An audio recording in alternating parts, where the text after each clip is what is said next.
excited to welcome to the stage Jin Zhang, who will be doing our keynote talk tonight, Quantum versus Blockchain, Existential Threats for Extremists.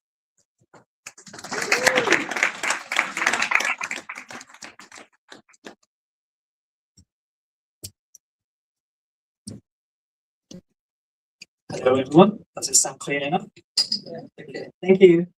So my name is Trenton, and I'm happy to be here to be your keynote speaker today. And we'll be talking about quantum versus blockchain.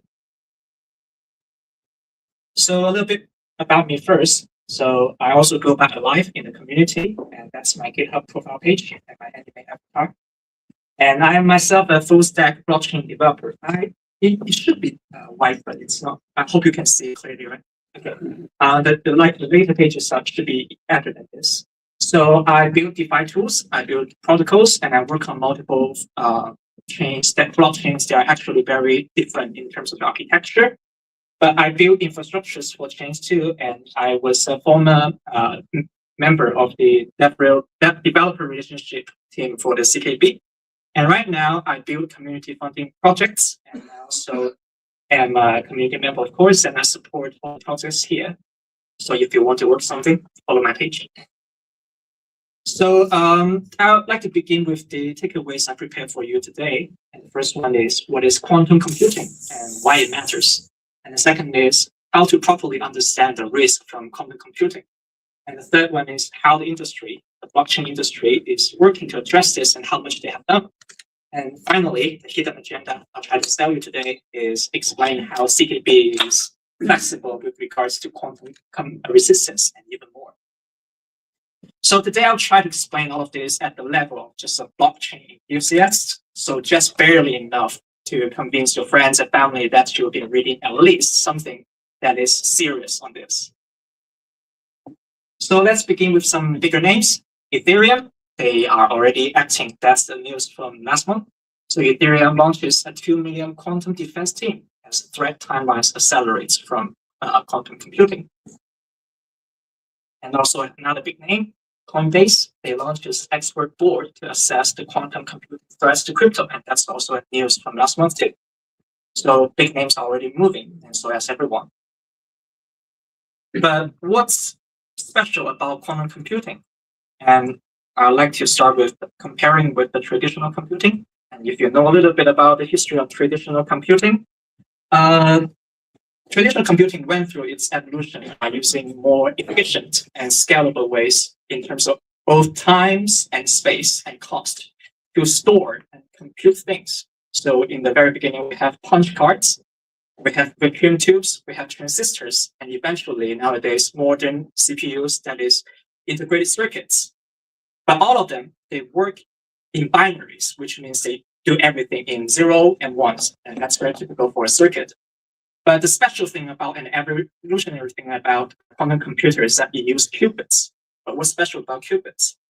It can represent 1 and 0, like before, but it can also represent a probabilistic growth.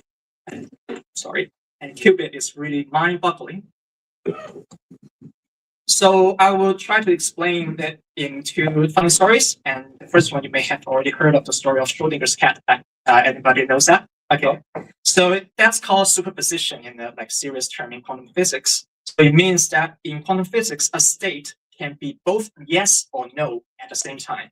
It's a little bit difficult to understand, but it will be like that until you open the box and observe it. But there's another story called the quantum socks that might be a little bit less heard of. So suppose you bought a pair of socks, but only packed one of them in your suitcase and you travel to the other side of the world. And you don't know which one you actually take and which one you actually left at home. But as soon as you open your suitcase and realize that you brought the left sock, you immediately know that the one you left at home is the right one, right? And it's faster, it's immediate, faster than light speed because there's two socks, just like two quantums, they're entangled. And that's so special about quantum computing. And this makes something very special happen. So these are very funny stories, but why quantum computer is different? The answer is that it's a silver bullet to ECC, which is the ecliptic curve cryptography. what is it? What is it? It's the most popular asymmetric cryptography nowadays. Like probably everything you're using now might be using ECC.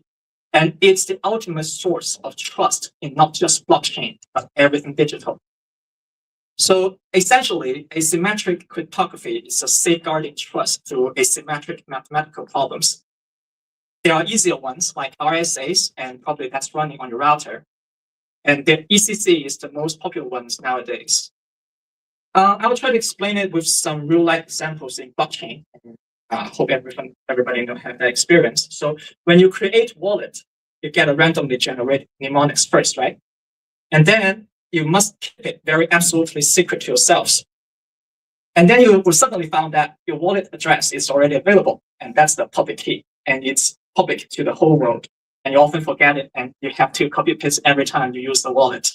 But how do verify or how to program verify that you are you? That's where the asymmetric cryptography kicks in. So it's asymmetrically easy to derive a public key or generate a signature for any content if you have the private key. And it's also very easy for people to verify a signature if you have the public key and a signature and the content you signed on it. But it's very difficult to do the other way around. And hashing is also another way to use asymmetric cryptography. And the best example is transaction hash. So it's very easy to generate and verify a fixed length hash for a transaction, even if it's a very big one. But it's very difficult to forge the same transaction, the same hash with a different transaction. Or it's very difficult for you to get the original content just by the hash. And that's why it's asymmetrical. And that's true for all the crypto main blockchains and all the blockchains. So asymmetric cryptography is the backbone of everything digital that requires security now. And particularly even more so for blockchains, including like Bitcoin, they use ECSA. And that's the first one is the ECC they use. And the second one is the hashing function they use. And Ethereum, Solana, Polkadot, Cardano. But how do we properly understand the risk today? So in very short words, quantum computing now is already theoretically valid, and all the algorithms are already ready. But what's keeping us here still today is the engineering. The engineering of quantum computer itself is not ready, but it's very imminent, especially considering the help of AI right now. And we are already seeing promising prototypes and proof of concepts, but how imminent it is. So it's a rough and optimistic guess that it should be still low chance by 2030, but it's very likely by 2040. And if you read the post today on LinkedIn, some people even have more pessimistic estimation of it. So we might want to dive a little bit to the details. So we say algorithms are ready. What do we have? We actually have two. And the first one is called Shor's algorithm. It can efficiently break the mathematical problems behind most blockchain signature schemes, so making it a primary quantum threat to private keys, so they can get your private keys. And the second one is Grover algorithms. It speeds up the brute force searches and reducing security margins, which poses a possible but lesser risk to hashing functions. Those sounds very technical, so I prepared a more intuitive question here. So what would happen if it becomes real tomorrow? So the first one is that the private keys are no longer private, so your assets are no longer yours. And the second one is real is no longer real, so you can no longer prove that you are you, right? And the third one is a little bit difficult to understand, but encrypted are no longer encrypted. So if I can harvest some of your encrypted data, even though I cannot read it, but I already got it either from a hacked server or just from blockchain because it's public, I can decrypt it later with the chain and you cannot do anything about it. And as I mentioned, it will not just kill the blockchain, but everything in digital. Sounds a little bit terrifying. And we dive a little to the details. We have hashing, signatures, and encryptions, and those are the three most important things that we use in cryptography and software today. So signatures. So when we do signatures, we're actually generating a fixed length signature from a randomly sized content. So we call it message or payload, and with a very specific hash function. but with private keys. So we can calculate a target public key with a signature against the message or payload. And if the target public key hits the actual public key that it claims to be, we can mathematically confirm that the signature was actually signed by the matching private key. We don't need to know the private key itself, but we know it's somebody who owns the private key. But quantum computer can actually forge this signature, which can get to the same target public key and pretend to be you. It can also guess the whole private key from just the hash if they have enough data, the clues of the data. And the second thing is hashing. So when we do hashing, we're actually generating a fixed length digest from a randomly sized content with a specific hashing function, but we do not need to have the private key or public key involved here. And what we want to do with hashing is that we try to verify that we have the same context, we have the same hash. So it's easy to store, easy to transfer, easy to verify, because you do not need to review. You have the whole thing. You just need to show them that you have the hash and it's the same hash as they generated. But quantum computer can forge the content and get the same hash by just giving in some very small and random noise data slightly and eventually get to the same hash as you do. And it can also guess the secret content from just the hash if they have other clues of the data too. So they don't really need to have the whole thing. They just need to have some clues of it, the structure of it. And the last thing is encryption. So our messages are all already encrypted in the first place. But with encryption, the original data, the things we wrote, they are encrypted with the private key and then gets transmitted to the server and the other end. And the other end, they will decrypt the transmitted data with the same private key. And that's the basis of the encrypted and protected communication. A quantum computer can actually guess the secret key based on encrypted data. And there's no way to stop further damage, even if only the encrypted data are leaked. And it's very common today. And a lot of software companies, they leak data, even though it's encrypted now, it's safe now, but in the future, it will be decrypted. So the real danger here is actually what you encrypted is usually containing some more sensitive information. And that could be anything, right? But fortunately, or hopefully, it won't happen tomorrow. And the more reassuring news is that we have already been able and built the new post-quantum cryptography with new mathematical problems that even quantum computers today cannot, in the future, cannot solve efficiently.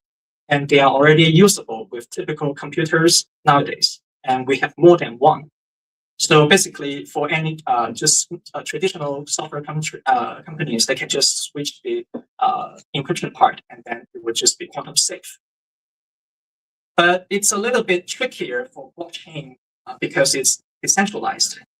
And of course, there are also kinds of solutions to do that because there are newcomers that were born quantum resistant. So quantum resistant ledger, which is very similar to Bitcoin, but quantum resistant and also self-frame.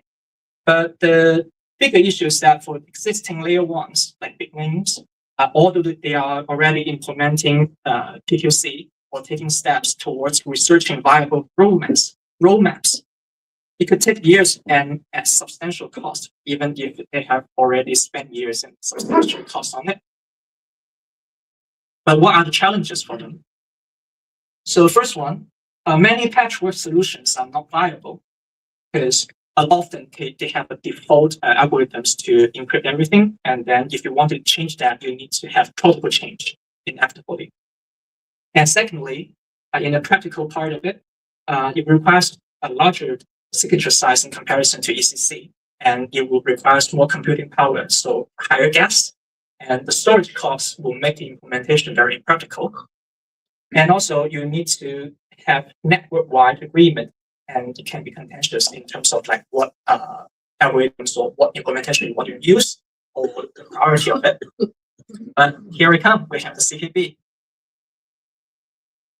So CKB here, I want to proudly present to you Nervo CKB. So what is Nervo CKB?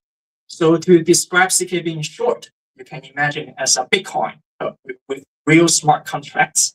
It's launched in 2019. It's a layer one, and it scales with upper layers too, just like Lightning. and it has the similar principles as Bitcoin. We are all both proof of work. We use UTXO, and it's sustainable, and it's also open source, permissionless. What's so special about CKB? If you only have one answer, that would be RISC-V. So what is RISC-V architecture? So in short, we can understand it as a VM based on real computer architecture. So essentially speaking, you can run almost native code on RISC-V machine on the blockchain. So broadly speaking, it could be comparable to Docker versus traditional virtual machines. So therefore, you can build and run any kind of cryptography you like, including post-quantum ones, in very beginning. And with our cell model, it allows you to pick or switch the lock script that protects your assets or cells anytime. And no protocol change is required, thanks to the UTXO architecture. But how good are we? So we have the best testimony from the great Vitalik, who wants to follow CKB, but just kidding here, and finding a little bit if necessary, but challenging too. So let me proudly read it. He wants to replace the EVM with RISC-V as the virtual machine language that smart contracts are written in. And the one precedent for this is the Nervous CKB VM, which is basically just RISC-V. That's really, Sorry? that's really good. Yeah, that's the post. You can find it online. Yeah.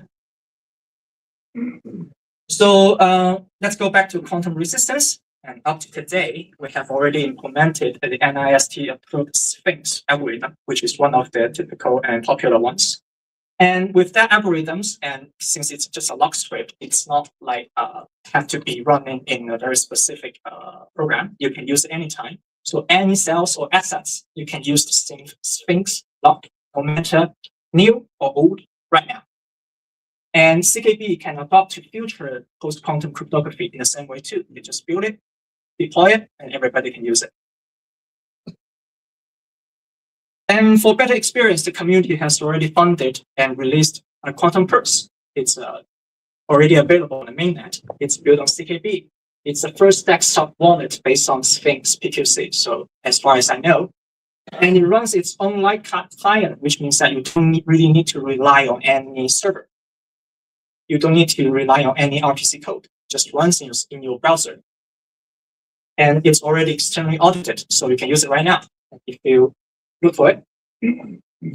And in the upcoming schedule, we try to build a quantum resistant hardware wallet with it as well. And it's for the key management too. So if you scan it, you see the details about it, and it's open source. So that's pretty much everything I have today. And if I have enough time, I'll share some personal thoughts. So CKB people has been always very genuinely proud of the architecture and the vision we have in the first place, and the technical evolution that we've been achieving, which is the origin of our wonderful community-driven blockchain culture.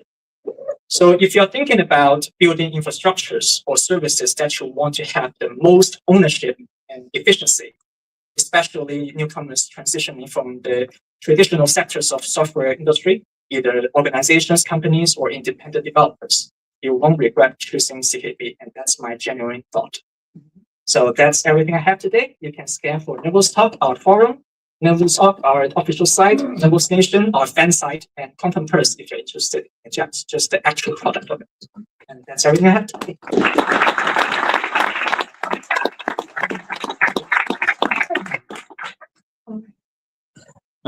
Nice one. Thank you. Thank you so much. Hello, hello. Okay, yes, thank you. So, because we are running a little bit late, I'm going to go ahead and just introduce the fireside chat. So, first off, we have Dr. Christina, if you want to come up. We also have Paul Engesbar, if you want to come up. And then dialing in from the Midlands, we've got JB Benjamin. Hi, JB. Hey. Do you guys want to introduce yourself? Hi, oops, can you hear me? Hello. Houston, we have a problem. Hopefully not. Hi, everyone. I'm Dr. Christina Yan Zhang, CEO from the Metaverse Institute.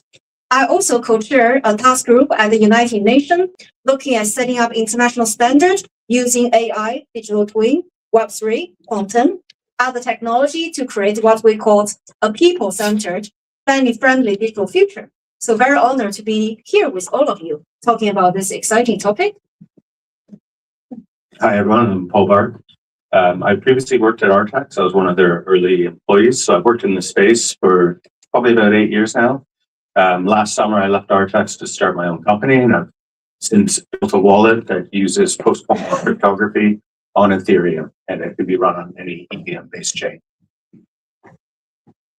And hi, I'm JB. I created the world's first consumer available post-quantum end-to-end encrypted messenger box messenger with over 400,000 users, completely organic and built independently, and my specialization is advanced cryptography.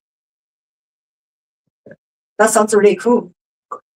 Congratulations, by the way. Thanks. You're welcome. I'm not going to charge you for that. So are you ready for some exciting and maybe controversial questions about quantum and crypto? Wonderful.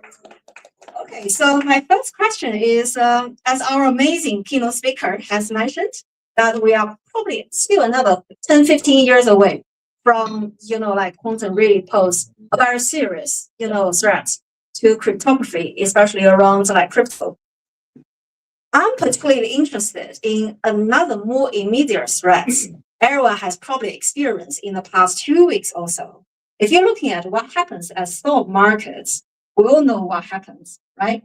Agentic AI is creating a little bit like a panic sales of SaaS-based software shares. And we already see like more than $2 trillion wipe out from the stock market. So, and also another thing you probably see, it's a headline news yesterday.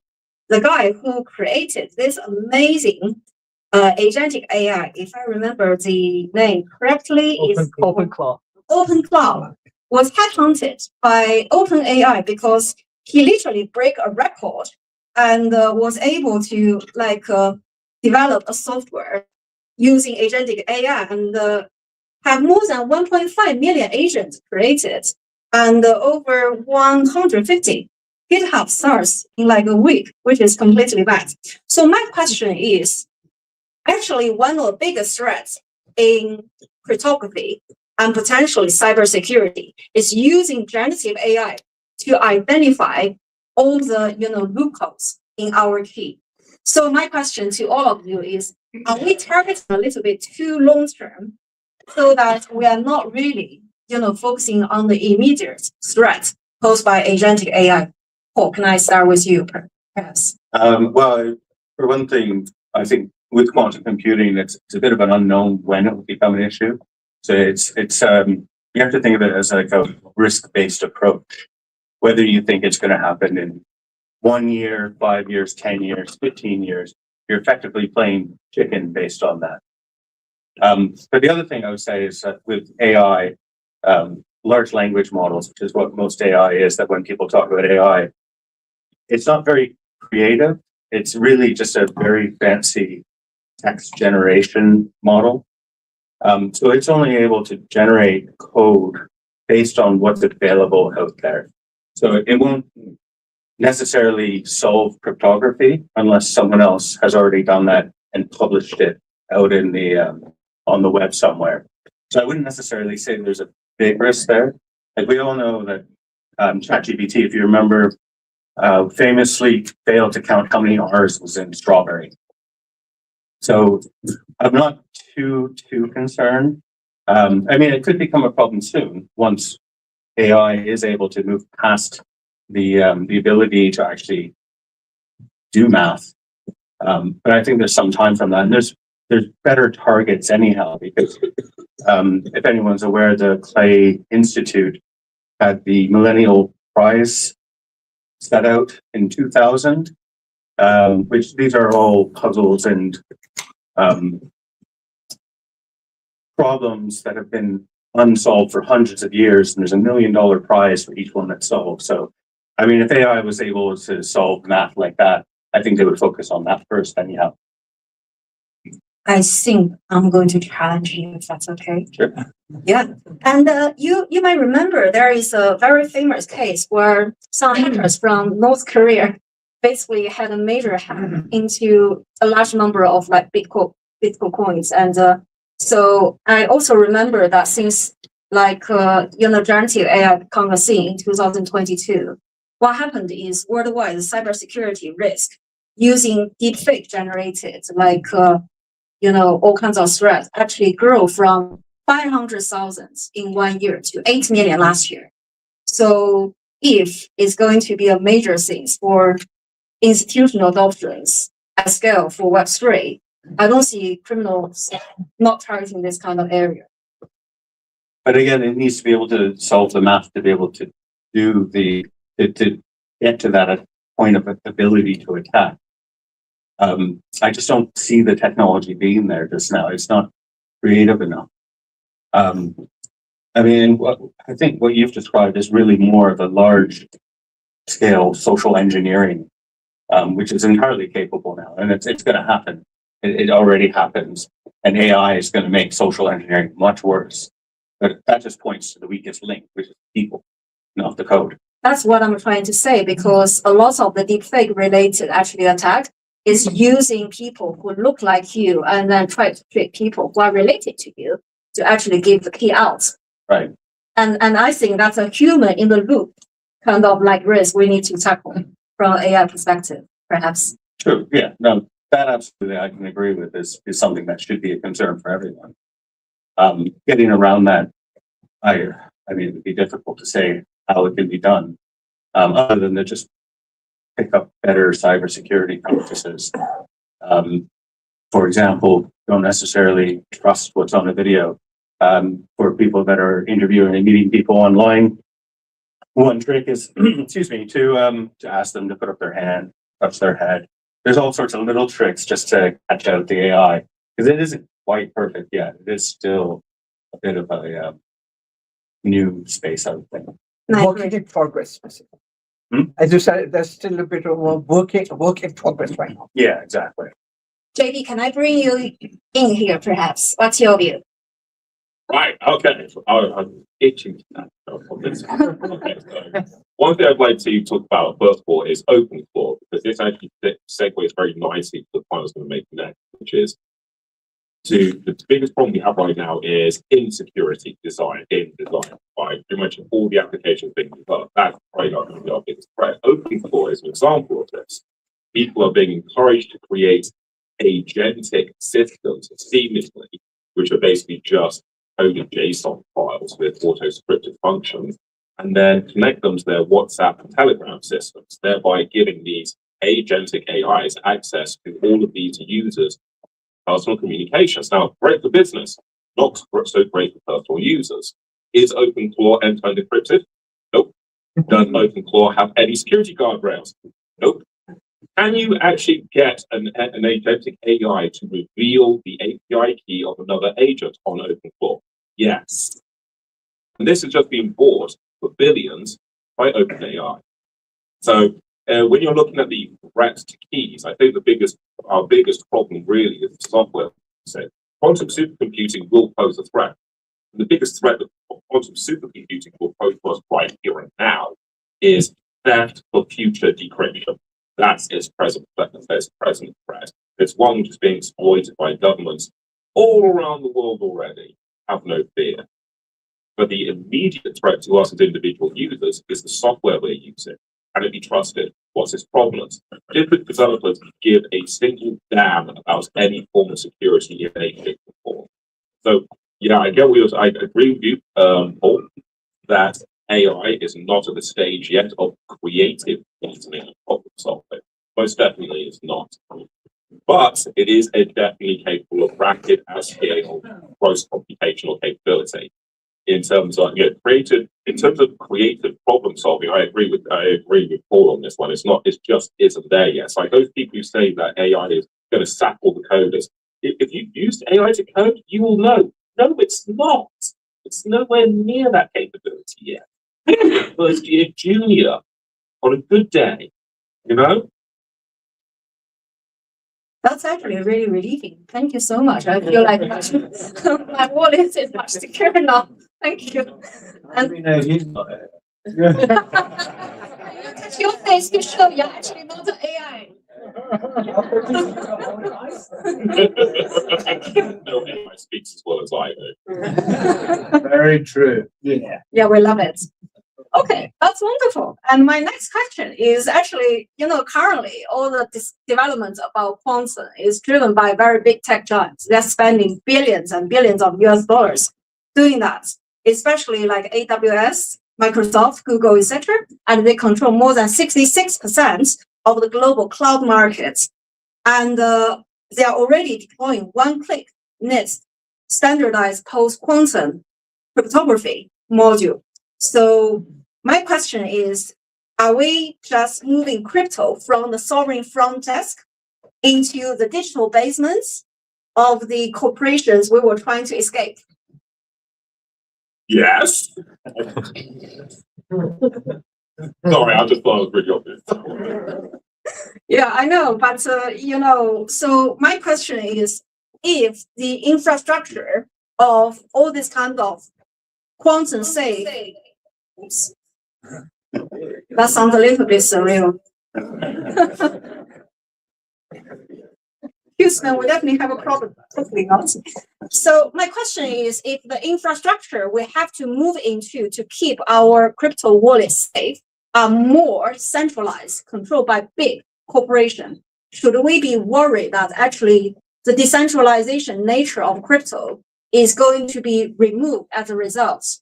What's your view, Paul? I would argue that most innovation, especially at a development level, doesn't occur with the large corporations. They're not really incentivized to do that because they want to deliver value to their clientele. They're more likely to actually just purchase the companies that do all the innovation. Now, quantum computing itself may be a little different, but even then, they likely purchase the companies that were developing that in the first place. And a lot of the people that they brought on board for that are the scientists that did the work initially under presumably not NIH grants, but similar grants. So I don't think there's necessarily a risk because they're, again, like I said, they're not necessarily incentivized to do that sort of work. They're not going to want to run all the nodes. There's value within decentralization itself.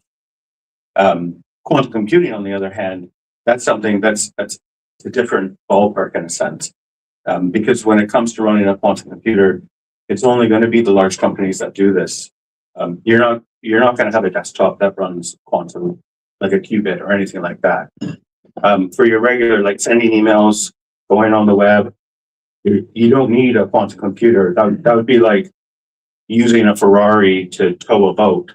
I mean, you're just not. It's a waste of resources. That makes sense. JD, what about you?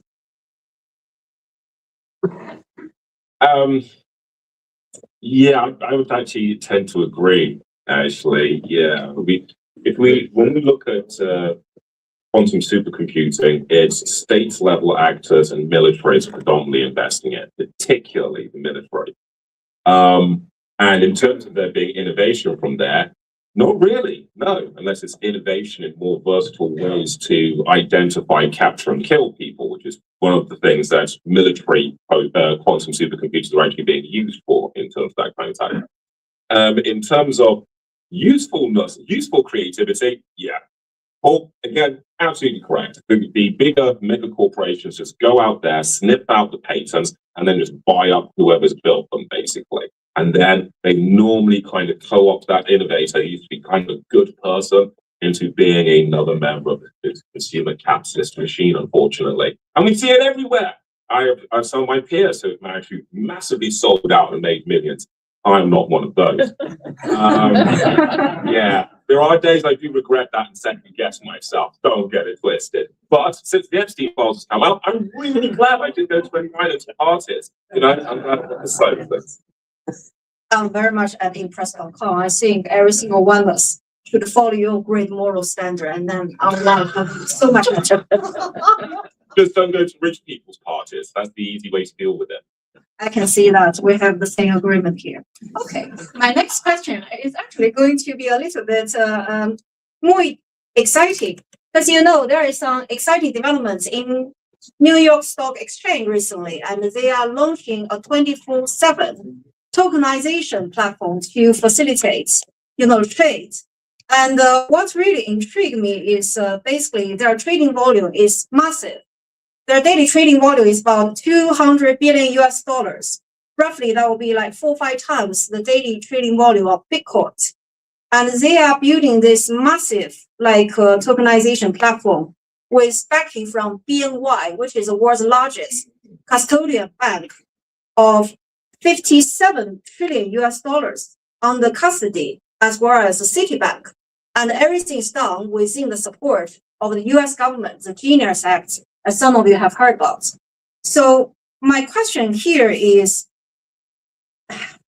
if they are building this kind of crypto agility, into the platform to swap, like encryption algorithm, the moment a quantum threat is detected, isn't it that the New York Stock Exchange essentially will be in a position to be able to copy the efficiency of our very amazing blockchain technology, where stripping away its core value of decentralization? Again, I'm worried.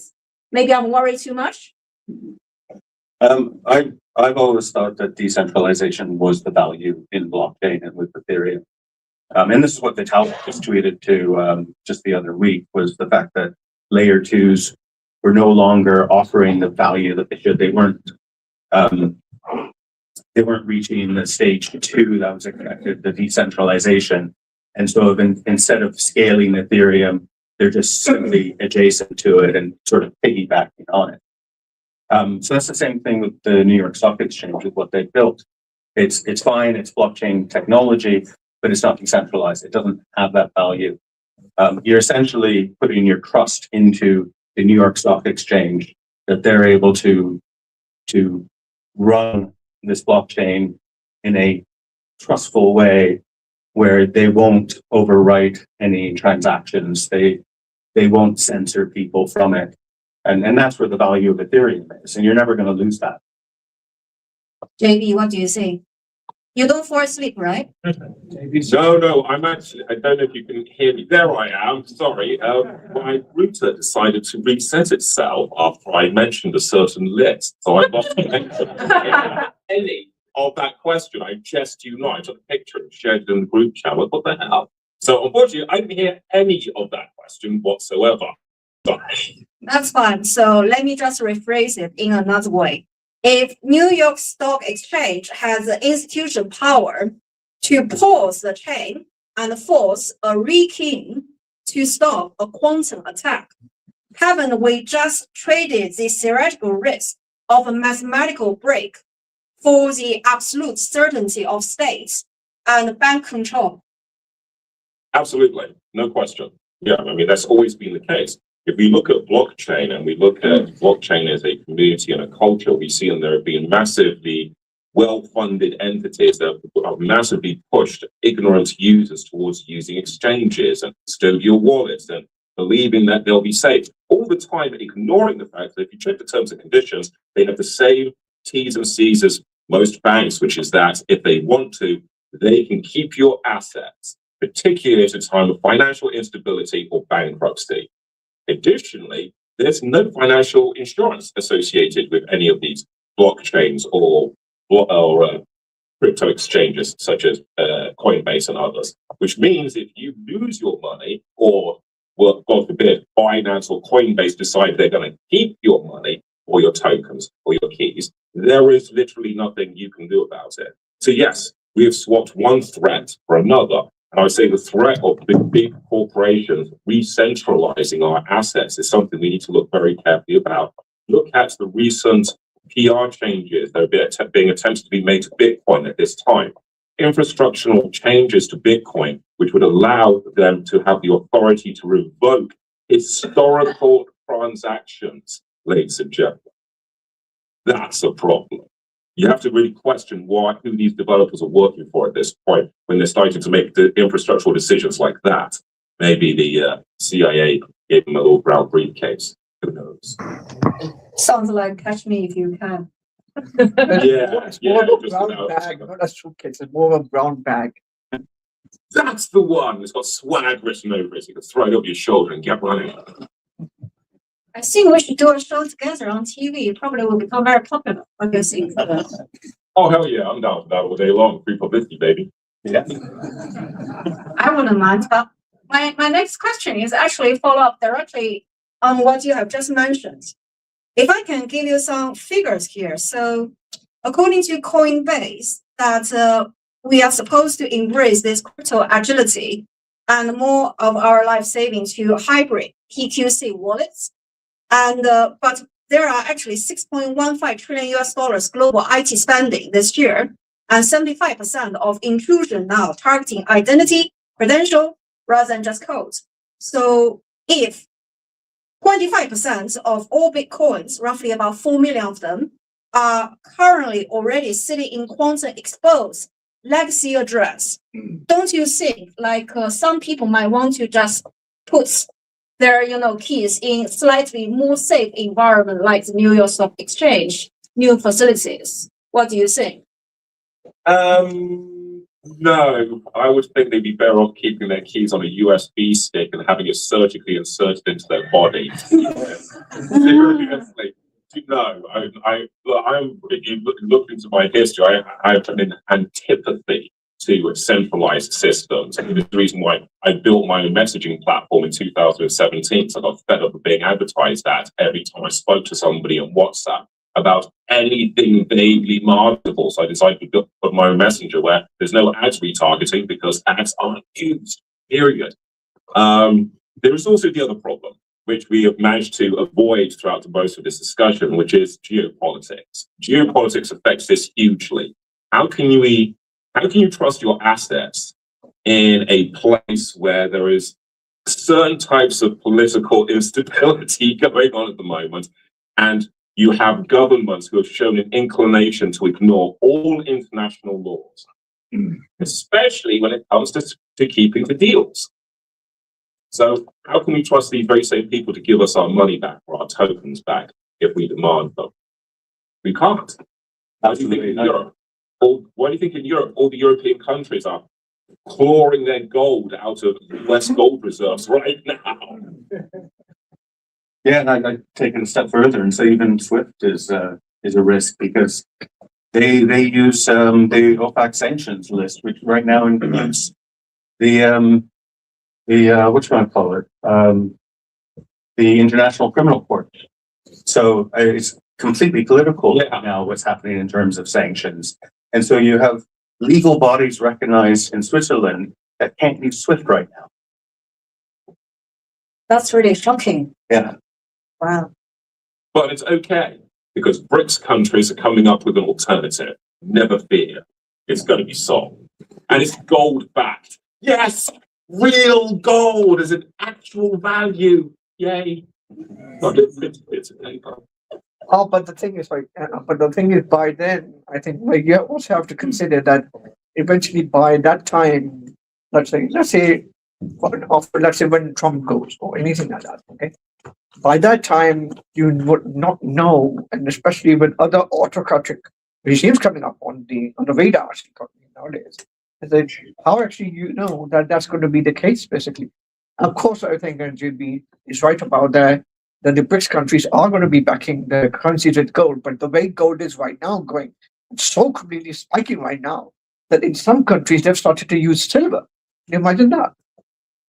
Yeah, apparently Pandora has switched to using silver prices are so high.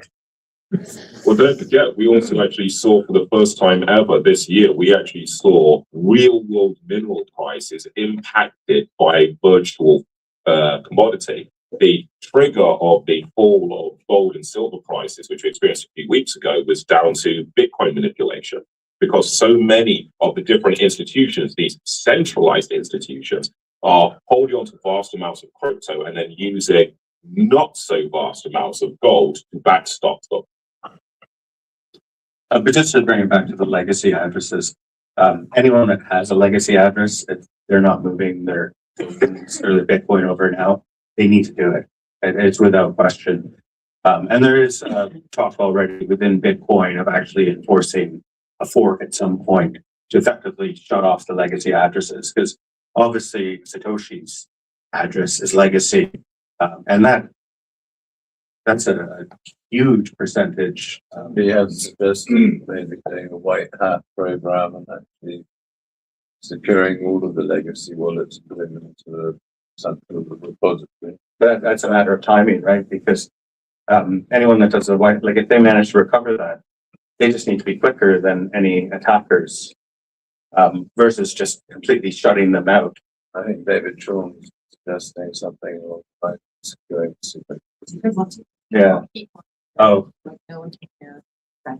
Do you guys want to go to Q&A now, Christina? I think we've got one last question. Yeah, we can go to Q&A.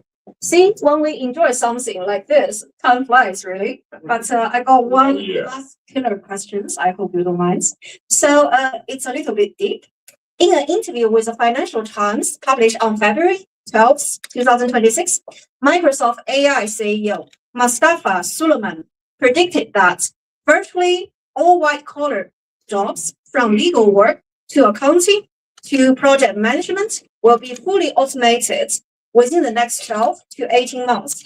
So if AI agents are about to replace the very developers, lawyers, project managers responsible for crypto's quantum migration, so are we facing a talent vacuum that makes decentralized defense impossible? Paul. arguably it'd be easier to replace the executives with AI than some of the middle management.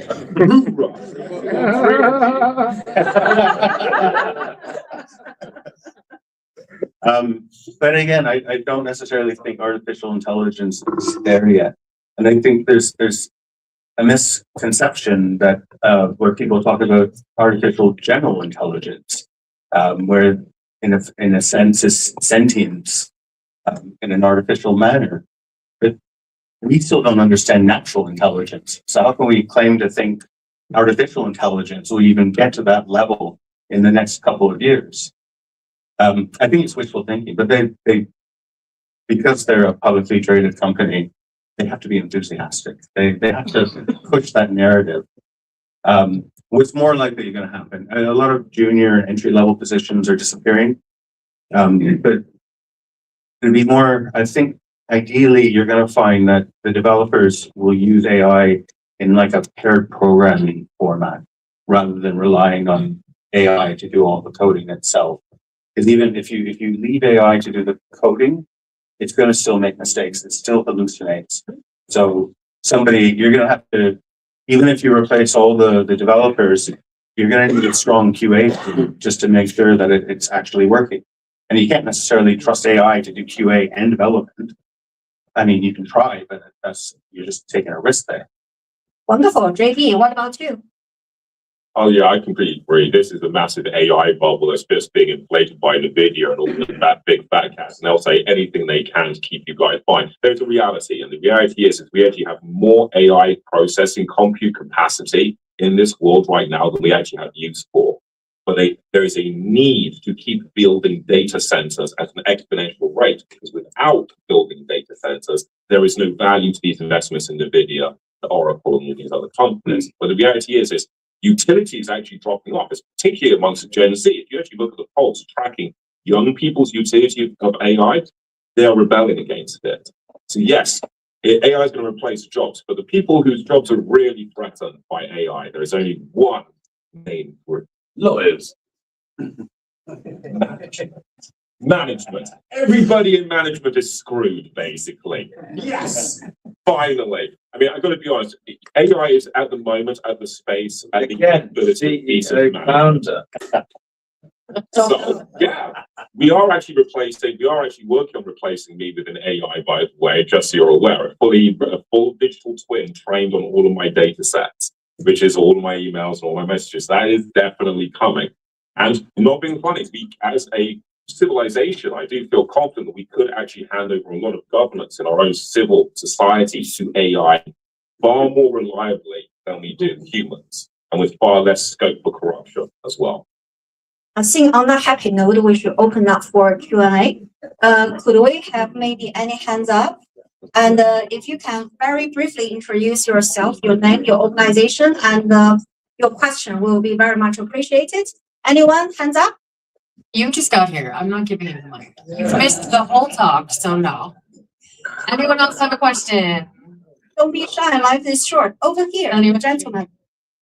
It's just about Satoshi's wallets. Wallet. Because they can hear you. Yeah. Do you think that it is a good idea to overwrite or fork Bitcoin, or whether that actually would be a good honeypot for quantum development? Oh,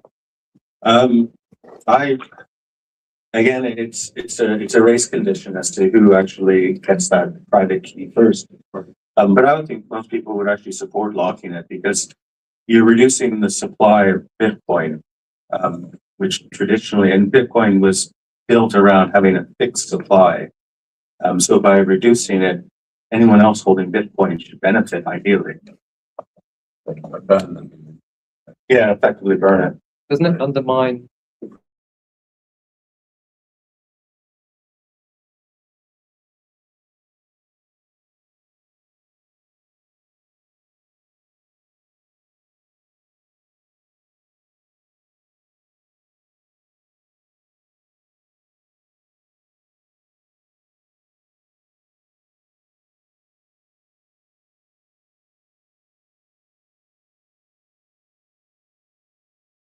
To make something adoptable and consumer friendly. This is a reality. I faced this myself working in post-quantum encrypted messaging. Some things are super secure, but they're just too damn difficult to use and adopt.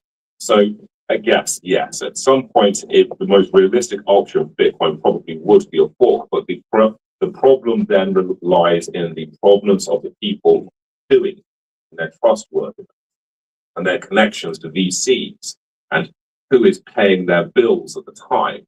Because we already know this does have a bearing on whether or not that technology can be trusted or not, especially over time. thank you. Anybody else? Hands up. I see a gentleman over there. You missed the I see there is a lady here in pink.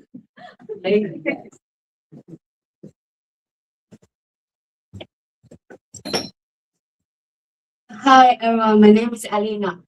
Basically, I was very shocked and listening to GB saying AI will replace management. It's really shocking. Like 10 minutes ago, he was saying, oh, AI only do junior job and there's no risks and will be to the wallet. But now at the end, he's saying will replace the management, because that's how I see AI.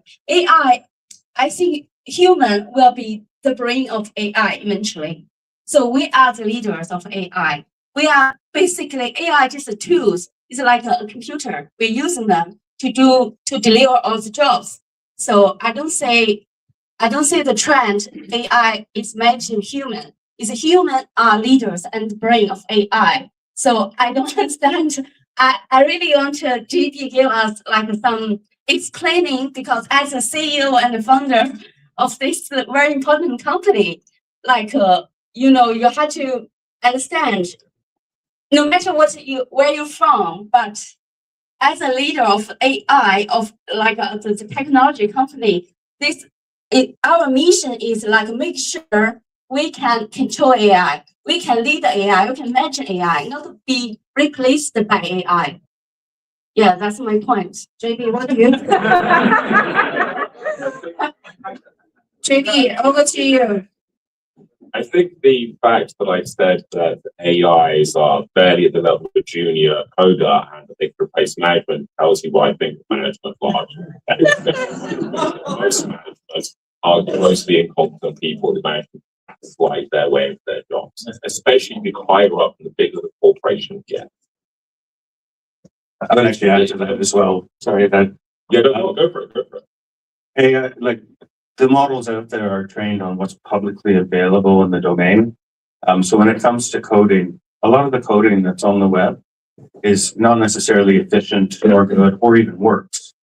But when it comes to management decisions, it tends to be the same thing for every company. So it's a lot easier to train to make those simple decisions. And I mean, I might be getting a lot of trouble for saying this. You know, There's a lot more public record of the decisions that are made at management that are available to train against versus good code. And you don't necessarily require creativity to manage a company. I mean, I'm sure it helps, but it's not a requirement versus writing code that is innovative. I don't agree with you. I really don't. Last question. I've got a question for JB. I'm Lee from the Nervose Foundation. It's quite clear that AI is basically going to reduce and accelerate the bell curve theory for the middle class and all of that. And you say that the young ones are rebelling against it, but are they the new Luddites? well, you think me having 4 kids and being a technologist that my kids would be a tech? No, they're bloody not. They're art and music and a bunch of hippies. I would say there is almost a Luddite style reaction happening. Because don't forget, this generation, what have they experienced? They've experienced just constant technological advance on technological advance, but then they have not experienced any benefit largely from these technological advances. First of all, is the crypto bubble. Now we're in the AI bubble. Now, sorry, we were in the AI bubble. Now in the agentic AI bubble. And then there's going to be some other new flim-flam space rockets and Elon Musk actually farting into space or something. Whichever way you cut it, there'll be something which doesn't give a lot of benefits to everybody at scale, particularly young people. And young people in this modern society feel largely disenfranchised and not part of it. And a lot of that is to do with COVID. How people were excluded and shut in and lost their people skills over time.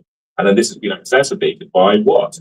The advent of conversational AIs that have acted almost like mothers, fathers, and surrogate helpers to those of us who are determined to get our AI psychosis in nice and early. You know? So, yeah, AI is going to be...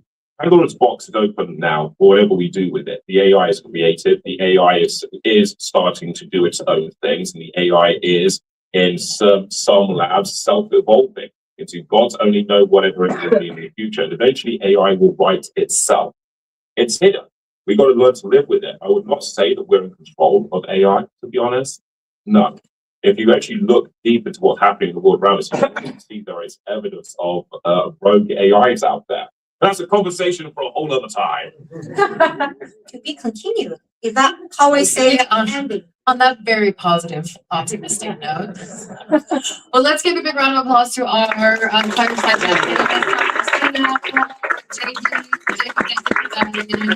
Thank you guys all so much for coming.